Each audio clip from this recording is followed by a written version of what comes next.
जय मसीह की। गलाती 5 और 22 और 23 वहाँ पर लिखा है आत्मा का फल, मतलब कि पवित्र आत्मा का फल प्रेम, आनंद, शांति, ऐसे वहाँ पर पवित्र आत्मा के फलों के बारे में लिखा है। अगर पवित्र आत्मा के फल है तो इसका मतलब ये है कि पवित्र आत्मा पेड़ है, क्योंकि फल पेड़ पर लगता है।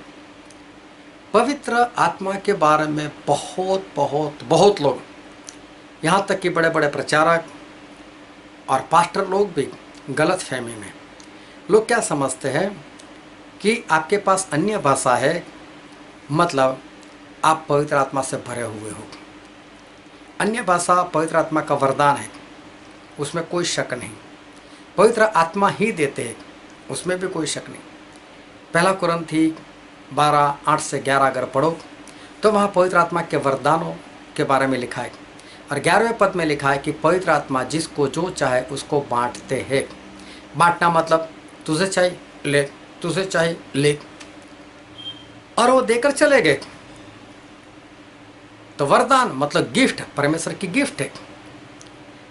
अगर किसी ने आपको गिफ्ट दी तो उस गिफ्ट को लेकर आप ये नहीं बोल सकते वो भाई साहब या वो मेरी बहन या वो मेरी आंटी वो मेरे साथ है या मेरे अंदर है, ऐसा नहीं बोल सकते। वो तो गिफ्ट देने वाले गिफ्ट देकर चले गए। लेकिन फल कहाँ पर लगता है? फल सिर्फ और सिर्फ पेड़ के ऊपर लगता है। फल है तो पेड़ है। तो आपके अंदर पवित्र आत्मा है कि नहीं, वो अन्य भाषा से मत जांचो, चंगाई के वरदानों से मत जांचो, किसी भी वरदान से मत जांचो, क्योंकि मत्ती 12 और 33 में लिखा है पेड़ फल से पहचाना जाता है। कौन सा फल लगता है उससे पता चलता है ये कौन सा पेड़ है।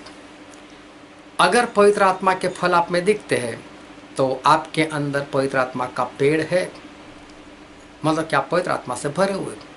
या तो आप किसी और को जांचते हो, उसमें भी देखो कि पवित्र आत्मा के फल दिखाई देते हैं तो वो पवित्र आत्मा से भरा हुआ है। लेकिन सिर्फ वरदान दिखते लेकिन फल नहीं दिखते तो समझ लेना उसके अंदर पवित्र आत्मा नहीं है। हिम्मत से ऐसे लोगों से दूर रहो। लेकिन फल है और वरदान भी है तो समझ लेना कि वो पवित्र आत्मा से भरा हुआ है। तो जब तक पवित्र आत्मा के फल नहीं दिखते तो समझ लेना कि वहाँ पर पवित्र आत्मा की मौजूदगी नहीं है। तो पवित्र आत्मा को फलों से पहचानो, क्योंकि परमेश्वर कहते हैं कि पेड़ को फल से पहचाना जाता है। ऐसे ही परमेश्वर के भेद वाले वचन उसको सुनने के लिए, जानने के लिए यूट्यूब पर मेरी चैनल स्टैनली मैकवान को आप सब्सक्राइब करो, बेल आइकन को टच करो, ताकि मेरे वीडियो यूट्यूब पर रखते ही तुरंत आपको पता चले। और ये मेरा मैसेज देखने के लिए आपका धन्यवाद। परमेश्वर आपको आशीष दे। आमीन।